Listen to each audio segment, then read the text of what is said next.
So, thank you po sa napakagandang introduction, Upline William Puxit. Actually, si Upline William Puxit, ito yata. Yan. Gusto sa malayo. So, isa po siya sa naging mentor ko. Isa po sila sa nag-guide sa akin kung paano ko po nakuha lahat nung nakuha ko ngayon dito sa Global. Okay? So, maraming salamat, Upline William. Okay, yan. Okay, tayo. So, maraming tao nakakatuwa, ano? So, alam niyo po ba guys, pagka maraming tao, ibig sabihin may magandang pinag-uusapan. Tama ba? Okay. So, ganito, sa restaurant, pagka marami yung kumakain, ibig sabihin masarap ang kain. Very good, children. Okay, dito tayo. Sa sinihan, naman tayo yung pila. Ibig sabihin magandang alright. Sa negosyo, marami yung tao. Ano ibig sabihin nun? Napakagandang negosyo. So yun po yung ating pag-uusapan ngayon, okay? Tungkol sa negosyo. So by the way, okay lang po ba? Nagbibina ka. Okay?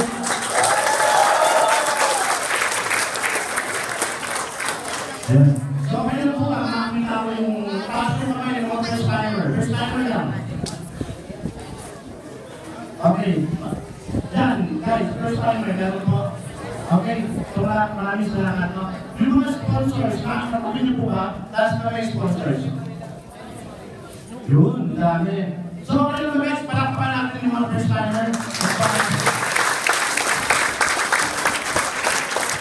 So, hindi wala po kami, kaya pinapalakpakan namin kayo ngayon, is kami dito sa grupo, sa team, naniniwala, na yung susunod na maglalabas ng kotse, na susunod na magiging milyonaryo, is galing na sa batch na to. Okay?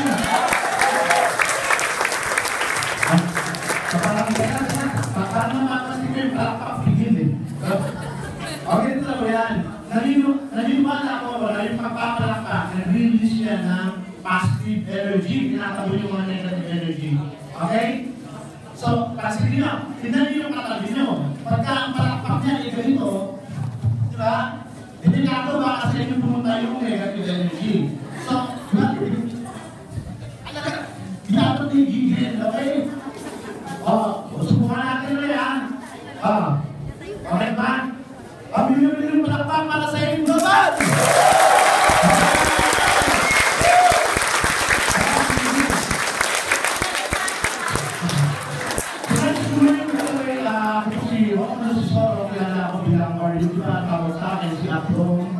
Ako po yung nag-mentor sa Team Achievers, okay?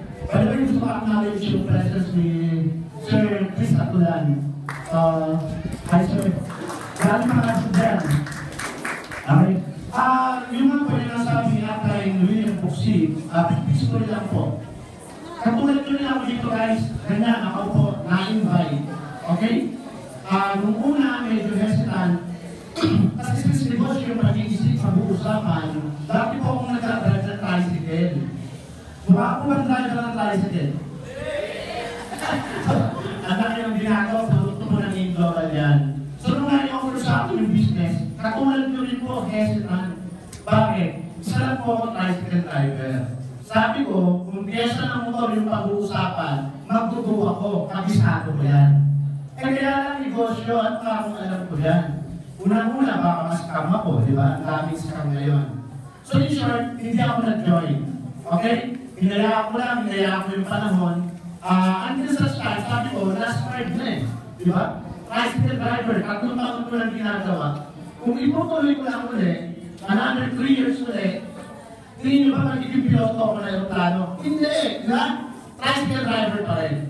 So sabi sa akin, nag-invite sa akin, yung brother ko, si Apronilus, ano ba siya? Wala. Ayun, natarag. Yun o! Okay? So, sabi sa akin to, kung gusto mo may magbago sa'yo, kung kailangan mo ng pagbabago, dapat may baguhin ka. So, kung doon ko na open yung mind ko, nag-start na ako, nag-involve na ako sa Global, ginagawa ko po siya. Nilaro ko siya as class card, imagine, ilan na ako. 28 years old, di ba? So, nilaro ko siya kasi after all, wala naman ako pupuntahan. Sa artista, baka hindi ako natanggap. So, tricycle driver talaga. So guys, naman ito sa Ace Global, napakalaki ng opportunity. Imagine, ginawa ko po siya, hinakaw ko siya. After 6 months, guys, dito ko nabili yung dating tricycle na palitan ng brand new Toyota Avanza.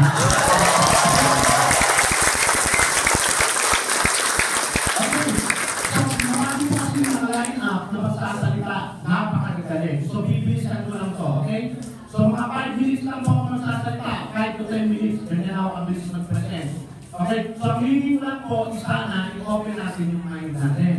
So yung isip mo natin is parang parachute yan. Pagka nakasara, tumalong ka sa aeroplano, ano nangyari? Sablay, o. So kailangan, i-open mo yung mind para pumasok yung maraming idea. Okay? So ano ba yung pag-uusapan natin? Negosyo po.